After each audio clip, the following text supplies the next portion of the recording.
I was 12. His name was Paulo. We were both in the legislative youth program.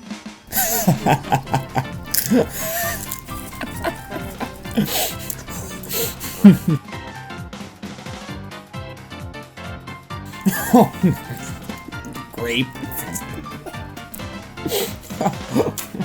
I don't like sand. He hates sand. Well, He hates sand. it gets everybody.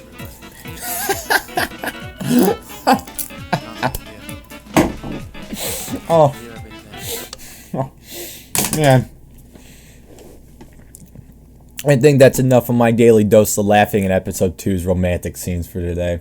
But I mean that did kind of put me in a Star Wars mood, you know. But like, you know, there has been this video idea that I've wanted to do for a long time, and it's just look at all the Battlefront games. Maybe, you know what? Yeah, this is gonna be the new video. I'm gonna look at all the Battlefront games. What? Since when do people want to talk to me?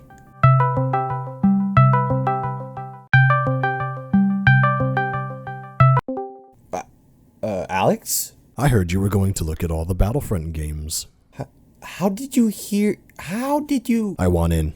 I mean, yeah, I mean, sure, like, you're welcome to, but, like, I'm still confused as to how you heard me, so... So if you don't know what Star Wars is, you are a fool. Honestly, one Google search or YouTube video will get you up to date, but, like... Seriously, dude? Like, if you don't know what Star Wars is, like... We'll give you some time to think about your life decisions, okay? I mean, especially if you were a kid in, like, the early 2000s, right? Like, where everything had basically a video game adaptation, like think of it like Spider-Man, Lord of the Rings. I mean, Star Wars especially had video game adaptations and stuff like that, you know? In fact, the one Star Wars game that everyone remembers is the famous and sometimes infamous Battlefront series. And today, we will be looking through the series to figure out what went right and, what went EA? I mean, what went wrong? In 2002, Pandemic Studios started work on a Star Wars game based around the popular idea of team strategy shooters. It would be released later on September 21st, 2004 for PS2, Xbox, and PC. So since this game was released in 2004, unfortunately there's no Episode 3 content. That means no Phase 2 clone troopers, Mustafar, any Phase 2 ships, stuff like that. Basically, if it was fun, it wasn't in this game. Not to say that the game is terrible, it's just empty. The campaign mode exists of nothing too important to Star Wars lore-wise, right? It's mainly all filler levels with some events from the movies, like, for example, starting off the Clone Wars campaign, it starts with the battle on Naboo from Episode 1, which... personally, I thought was kind of an odd starting point, seeing how you're legit gunning down Gungans as battle droids with not a clone in sight, and seeing how the Clone Wars technically started with the Battle of Geonosis, it kind of confuses me, but hey, that's just kind of a minor nitpick. Maybe some diehard Star Wars fans will go in the comments and call me stupid, who knows. Something that I thought was a cool little addition was that there's actual FMV from the movies used in the cutscenes, but I mean, in today's standards, that's not really the most impressive thing. In the grand scheme of things, I guess I'm just easy to please. So, obviously, the Clone Wars story mode goes through the Clone Wars story mode. I mean, what'd you expect, huh? It's in the title. And the Galactic Civil War goes through the events from Episode 4 and 6 with, as previously mentioned, filler and non-filler story levels. Although the levels are quite tedious, they don't have the same replay value as they would in Battlefront 2, which would be released a year later, but I'm getting a little ahead of myself. We'll get to you in due time. Sweet Battlefront 2. They just kind of have the same thing going for them every time. Yes, there are multiple objectives that you can do to complete the level or the mission or whatever, but at the same time, I completed most of the levels just by killing all of the enemies. And I think there were like 2 times when I beat a level by capturing the command post. Most of the levels take place on the ground, so there's no space battle segments, which took me a little by surprise. Also, the levels range from easy to... They get so difficult, and I don't know why. Like, there's just a little spike out of nowhere. Actually, I had no trouble with them. They're quite easy. Oh. Then, I think I'm just bad. Alright then, so how was Galactic Conquest? What really stands out for the first Battlefront are the beginning stages of Galactic Conquest. This is where it all started. You start with just 2 planets, your home base and another one nearby. This planet garners you a single planetary bonus, and the more you invade, the more you unlock. After you successfully invade or defend 4 planets, you can choose a planet to immediately take over, or if you're the Empire, choose a planet to destroy. If you so desire to destroy a planet as the Empire, this renders the planet and its bonus completely useless. No one may use it. That's pretty nice. It even works on the enemy base planet. Oh, you want me to invade this planet, do you, game? Ha ha ha ha, Death Star go brrrr. And what do you get when you beat it? No, I'm genuinely wondering, did anyone ever get anything for this? No? That's our reward? Oh, I see. The reward is never having to play it again. Not to say that the game is all bad, it's just, well, for starters, age. The gameplay in particular has aged the most. The gameplay is a different breed than our standard FPS, despite that you can go in first person and third person. It's a standard FPS game at best, but pretty mediocre at everything else. The vehicles are imbalanced in Galactic Civil War, and I guarantee that you'll see the sheer gap of skill needed to play as the CIS and the Empire. Movement Was something I had to get used to starting off, like, right off the bat. There's no sprinting. Also, the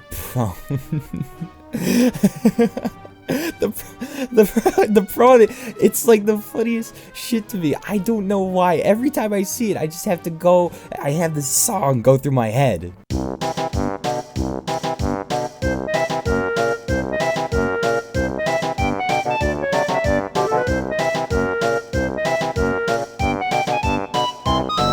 But along with that, there's no proper roll either. The way you roll in the game is by walking to the side and spamming the spacebar, like as if I was in Ocarina of Time. Now, honestly, I wouldn't have that big of a deal with these controls. I mean, they're beginner controls, you know. They're a little empty, but like nothing I couldn't get used to. I wouldn't complain about it so much, right? If the AI didn't shoot me down with such precise aim every goddamn minute. Are you okay? Yeah, I'm fine. Just had that on my chest for a while. AI is just maybe a little bit broken. Like, they are quite literally dumb as shit, but their aim is like they're the main character from the Sniper Elite series. Other than that, it's a pretty generic shooter with not too much to do. At best, you'll maybe get 6 hours out of this. The campaign is short and is more or less conquest in a specific order, and there's no impact on the franchise other than the gameplay. The graphics aren't great, this is an ugly game, but for the time, this was definitely a marvel to witness. So naturally, the successful Battlefront spawned a sequel. Pandemic seemed to have learned from a few mistakes. In fact... Not gonna question that. Come here, you dumb nerd. Come here, you dumb nerd. Yeah! I just saw a punch and forget one to the left. See, look at how... Oh, Well done. shit. Good job. I'm kind of a bad pilot, also. So, getting in this thing with me is a death trap. Just an F. That's a wing. That's a wing. I'm sorry. Yeah. No, you bitch. I won. Your ass is mine, they are. Taking a shit on your command post, I am. Yoda, please, no. We also have to use this. Too bad it is. Sucks to be you. Sucks to be you, it does. It was a Jedi falling from the ceiling. Did you see that one just get flown across the map? there were 2 of them. Star Wars Battlefront 2 was released November 1st, 2005 for the Xbox, PlayStation 2, PC, and the PSP. This game fucking blew up, like, in the best way possible. Reviews for it were great, with the game getting anywhere from 8 out of 10s to 9s, like, except motherfucking game rankings? Over here ranking the console version higher than the PC version. Were you dropped on your head as a child, Mr. Reviewer? It placed 6 on the overall sales of games in 2005 and would go on to sell 6 million copies by 2007, while also being listed as the second most played Xbox title in that same year. So it would be an understatement to say that people like this game. This is one of those games that I don't feel guilty about owning 25 copies of. Wait a minute, you have 25 copies? What most people remember about this game is likely the... No. We're getting to that. What I was going to say was the campaign. Now this may look a little familiar, but they stepped up development on this part of the game specifically. Instead of having the bland maps and essentially conquest in an order, the levels each have different objectives and even barriers and additional enemies for you to fight. I won't go through each one of the missions because I want you to experience them for yourselves, but you can definitely tell that there's something different here with all of the levels. It's a breath of fresh air in comparison to what the previous game had. Nothing. Suppose I should actually talk about the story now, huh? The story of the campaign follows an unnamed clone of the 501st Legion. This clone division was under the command of Anakin Skywalker through most of the Clone Wars. It is revealed, however, that small sections of the 501st were moved around to different places of the Clone Wars. This is likely best visualized through the idea that the only clones you see are wearing blue-painted armor. I mean, except for right here, but that's just the Battle of Geonosis. The opening cutscenes of all the missions tell you what the clones were thinking before and after the battle, as well as what they were doing there in the first place. In fact, each one of the missions could be their own episodes of the Clone Wars. Here's an example. On Megiddo, on the outside, they were there to help Ki-Adi-Mundi, right? That's not entirely true, because the Chancellor actually wanted this rare Megiddan power source for the Death Star. The real reason they were sent there. On Felucia, the forces there needed backup, so the 501st was sent. Pretty clear cut, easy to follow. Then on Kamino, it gets a little bit more interesting. You see, this doesn't just take place during the Clone Wars, it actually transitions into the Galactic Civil War, because the 501st Legion eventually turned into Vader's fist. During the days of the Empire, the Stormtroopers were sent back to Kamino to wipe out the entire clone legions. The Empire did not want the Kaminoans raising up an army to rival the Empire. The story of the clones unfolds before your very eyes, as the brainwashed soldiers under the command of Palpatine reign over the galaxy. This section of the campaign really humanizes them by showing doubts, flaws. They were even scared at one point, and rightfully so. But by far, the mission that everyone remembers, the most important mission in fact, also ended up being one of the darkest. One of the most dreaded storylines took place in this game as well.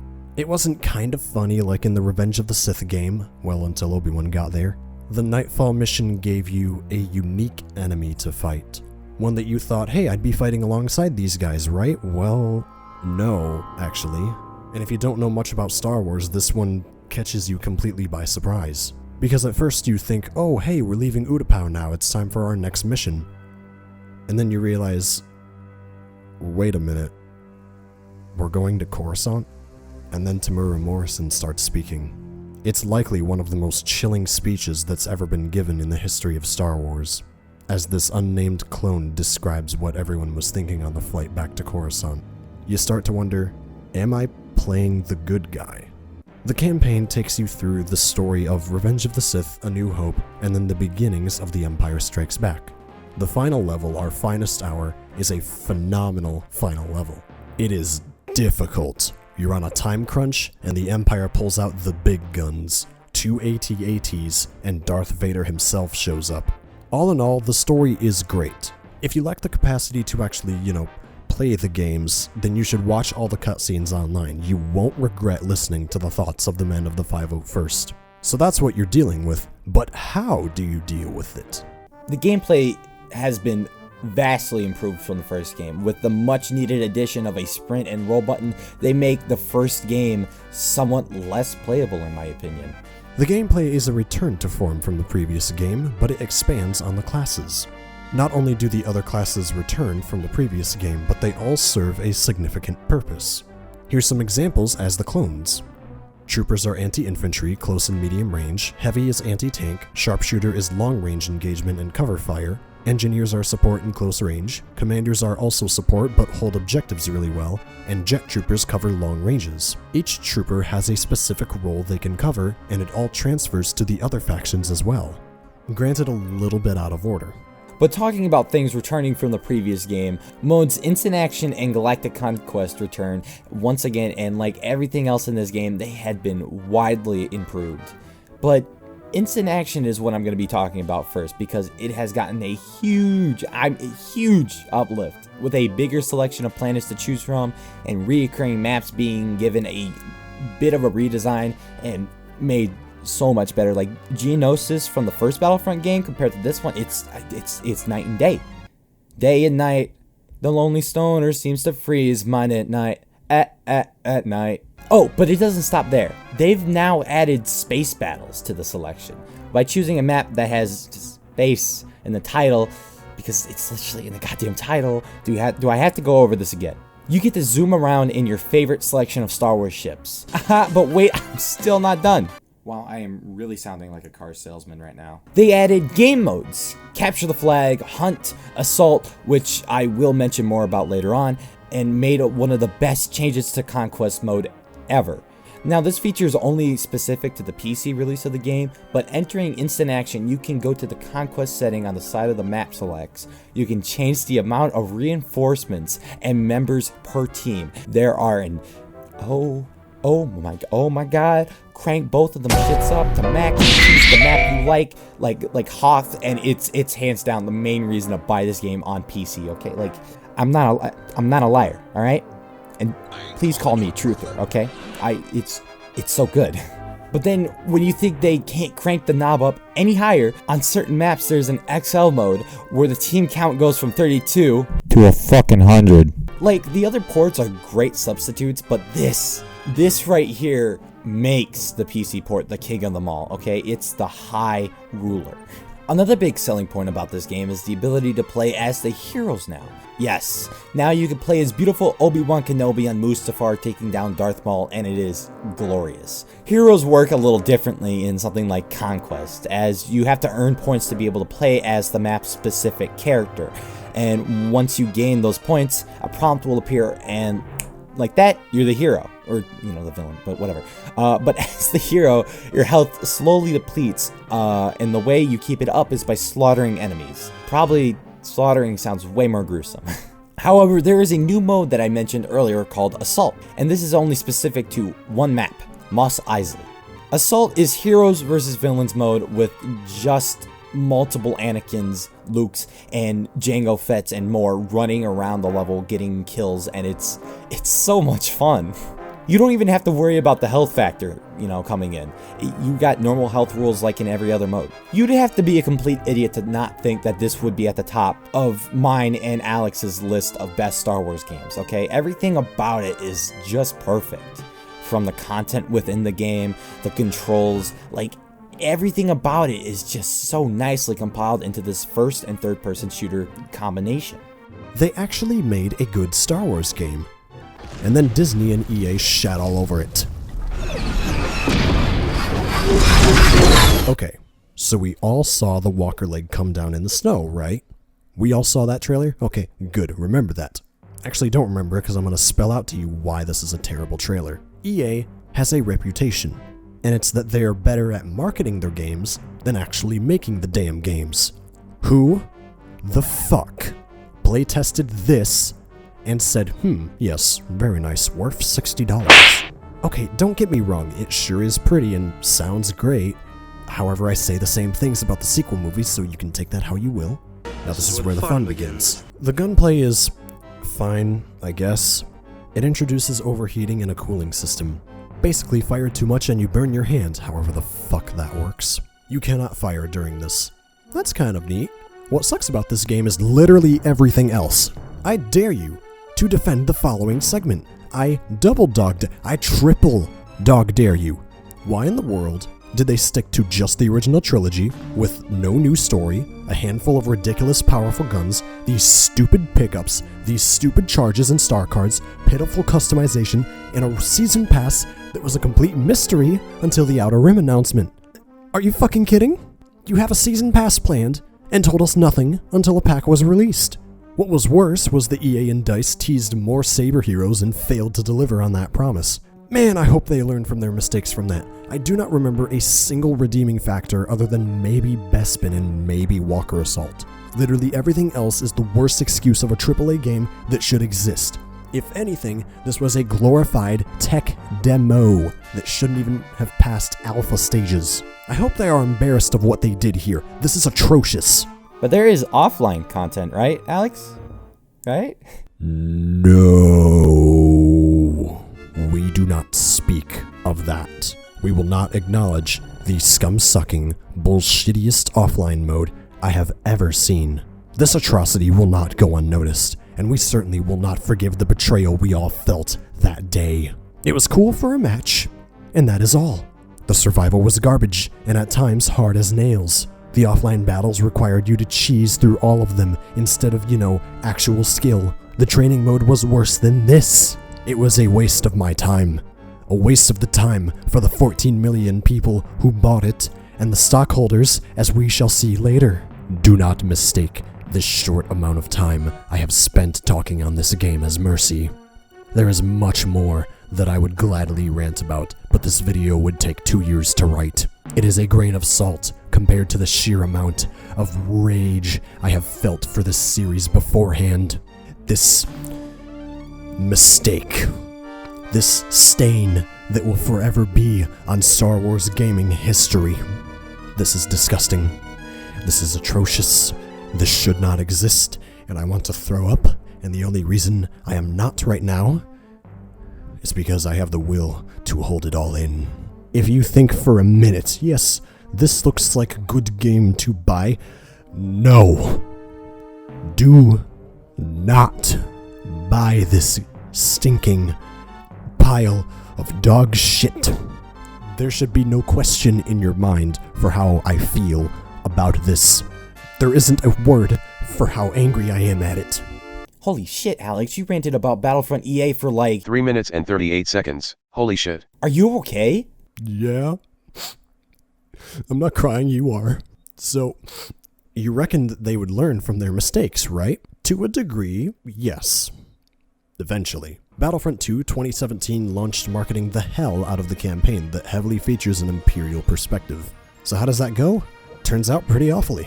Okay, so really quick, I don't know if Austin will actually keep this clip in the video, but I have an entirely separate video where I cover this on my own channel about the campaign and what I think could be done about it that could have made it better, and that, as well as adding some notes that could be used for the future Battlefront 3 game if that even happens. So, Austin, edit that how you will, have fun with it.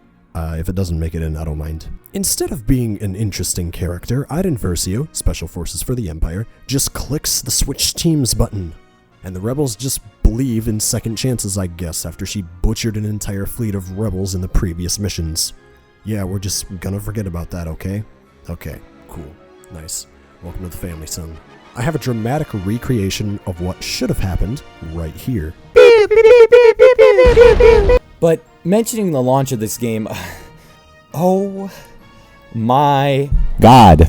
At launch, Star Wars Battlefront 2 2017 was a dumpster fire of a game, with a shitload of bugs and glitches, broken lightsaber combat, loot boxes, and they seriously fucked up the way that you are able to earn and play as the heroes. The Battlefront subreddit got so upset by this that when asked why players should have to pay 80 fucking bucks just to play as Darth Vader, the EA community team responded, and that itself created Reddit history. It became the most downvoted comment on the entire fucking website. Wow. But to give Battlefront 2 EA at launch a little bit of a leeway, it sure is pretty. But how is the combat in this game, Alex? It sure is a very pretty game. Sounds kind of good too. Yeah, Yeah, that's what I just said. And that's all that needs to be said. What an unfortunate display this game is. Even the heroes were straight busted at launch. EA had the big brain idea of locking Vader and Luke behind 60,000 credit paywalls, Chewbacca and Leia and Palpatine I believe to a lesser extent, but still, paywalls. What the hell? Combining that to how many credits you earned every game, which was about 300 to 500, if you were good, sometimes less than that depending on how often you cheesed the game mechanics. This would take a while. My estimation is if I were serious, in a week, I could get one of them. So Reddit had an uproar of anger towards this, as you saw before, and EA lessened the costs in the patch by 75%. But the damage was already done in the eyes of the players. And it got worse! How, you ask?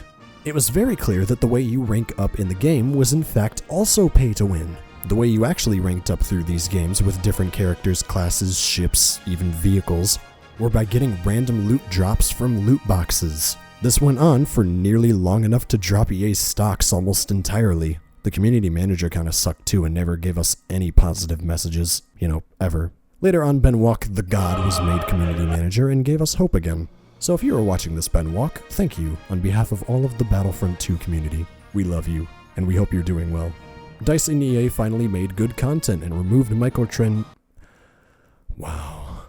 DICE and EA finally made good content for once and removed microtransactions for a short time. They then came back, but for cosmetics instead of skill points, which, oh my god, it fucking took you long enough. The progression system was fixed to be experience-based. The more score you had with a class or hero, the more skill points you would get. This got straight up busted too, with the triple XP weekends and Wednesdays we have now. The game is considered good by the players and even great sometimes, but ultimately fell flat on its face first. It was well patched, not well made. Star Wars Battlefront 2 EA, or 2017, whatever you want to call it, has probably one of the best comebacks in gaming history, which no one expected. No, I didn't expect it. Okay, no one did.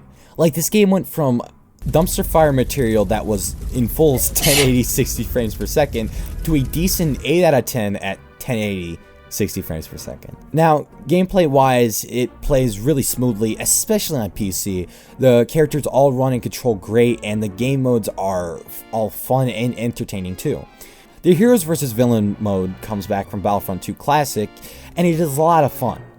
With minor tweaks here and there, instead of having multiple Anakins run around killing Emperor Palpatine or something like that, instead we have teams of 4 through a list of heroes versus villains to choose. Unfortunately, the cast is a little lacking, but in other words, it's an alright one. But playing this game mode online can range from, "Oh sweet, yes, won! Good work guys!"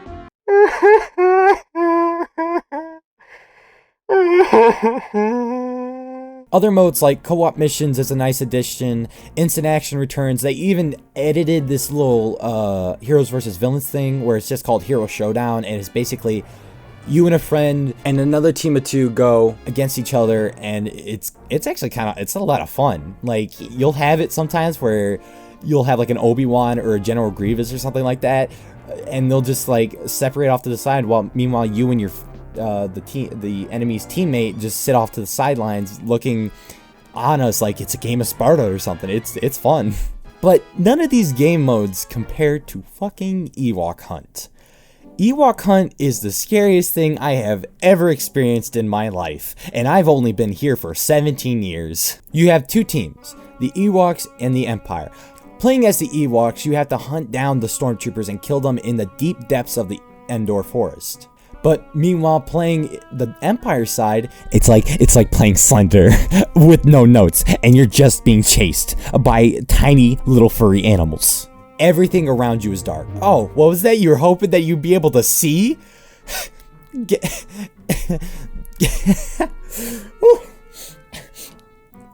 Funny. That's funny. I feel like I'm playing the Star Wars interpolation of those found footage films, you know? We ain't gonna live.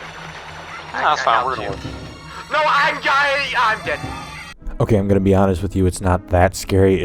It's just suspenseful as shit. But moving on from the game modes and stuff like that, this game also features some great fan service too, with Anakin and Obi-Wan sporting their Clone Wars animated series outfits, which they look so pretty. But they're not the only ones that have the outfit customization.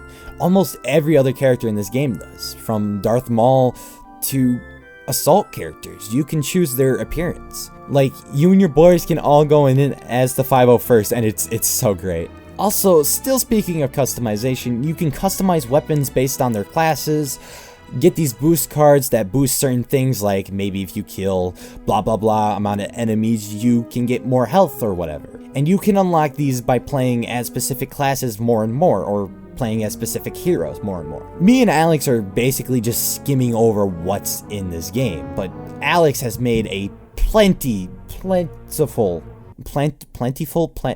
he's made a lot. He's made a lot of videos on Battlefront 2, okay? And I honestly suggest that you check him out. But to sum up, all of the Battlefront games are actually kind of, except for that one, are actually kind of good. Like, honestly, I think any of these would be a great purchase. While I'm happy with where Battlefront 2 is now, oh my god, this game gives me PTSD. Every now and then I think back to the crafting system and I shudder in fear.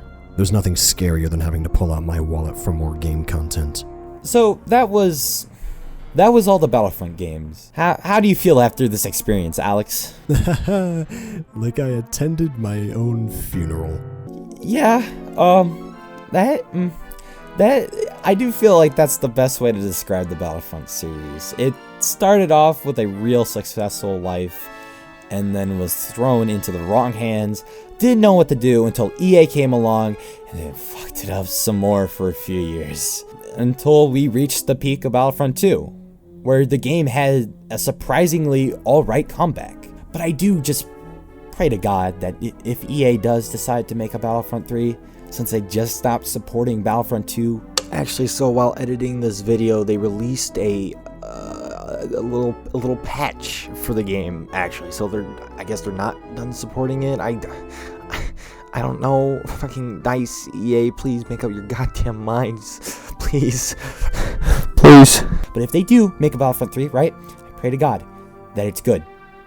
Because if it's not, we might have the rapture on our hands.